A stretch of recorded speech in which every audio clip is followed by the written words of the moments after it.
My name's Diane Paige, and I'm going to talk to you a little bit about how you change your voice from male to female, or how I do it at any rate.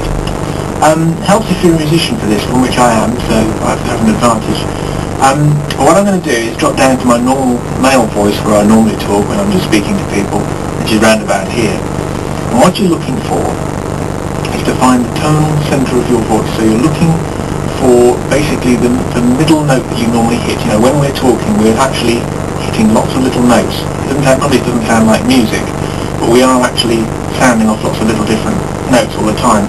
And what you're looking for is the note that's in the middle, the average note, if you like.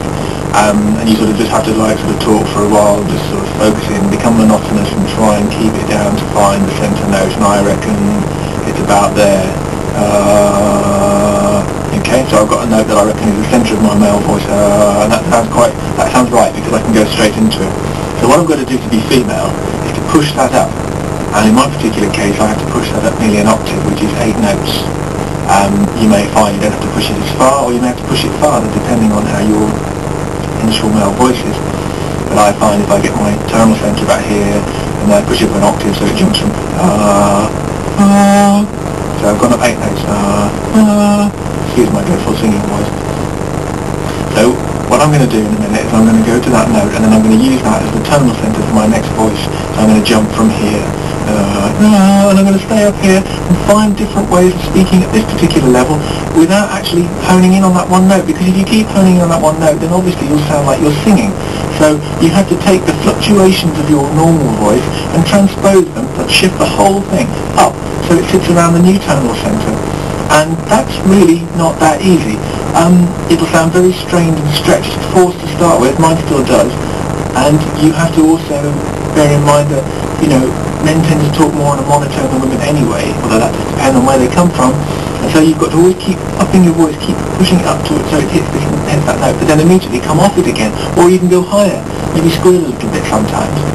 But you have to be careful not to go into falsetto, which is a really silly voice, which is really high like this, which is what a lot of people imagine that transvestites and cross-dressers do. Of course, those who don't really know much about it, that is what they do, sometimes what they do tend to do. I think that's a little bit of a stereotype, but, you know, Little Britain and all that, but yes, you have to avoid doing that. So you've got your new tonal centre, and you're speaking around it, and you've taken your fluctuations, your ups and downs, and you've moved them up there. Okay, all well and good. Get a dictaphone and practice it, because believe you me, you don't realise just how difficult it is to sound like a different person until you've tried. And of course, the voice you hear in your own head isn't what everybody else hears. So get a dictaphone and hear how the world hears it. And that helps an awful lot. And you can probably hear I'm starting to slide off my female pitch bit, so I'm going to try and push it up again. When you've done all that, there is of course a complete new challenge. You're used to speaking as a man. You're probably used to just looking at your interlocutor and basically just talking, saying what you need to say, the occasional rise and fall of inflection. If you've ever watched women speaking analytically, and it's difficult for men because we're used to just watching them speak, analyse what they do, you'll find that they move their faces a lot more. These cheekbones, muscles here, will move a hell of a lot more. Their eyes will move, I've stretched their eyebrows an awful lot more as I'm doing now.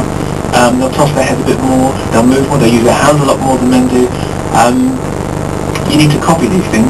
You need to look for the ones that you like, copy them down, and have like an armoury, a library of these little gestures and things, and then you've got to attach those to the things that you say, so that, pushing myself back up into female mode in a minute, so that when I'm speaking in my female mode, if I'm actually thinking about expressing everything that I'm saying, and actually putting, you know, eye gestures and facial gestures and hand gestures along with all the things that I'm saying, and really thinking myself female as I'm saying it, I stand more of a chance of actually coming across as a woman and coming across as a man. And that sounds so easy just saying it like that, and it is incredibly hard.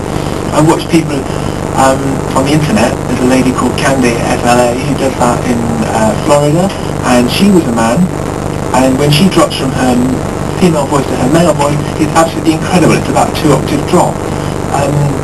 And yet the female voice that she had sounds so natural. It's just unbelievable.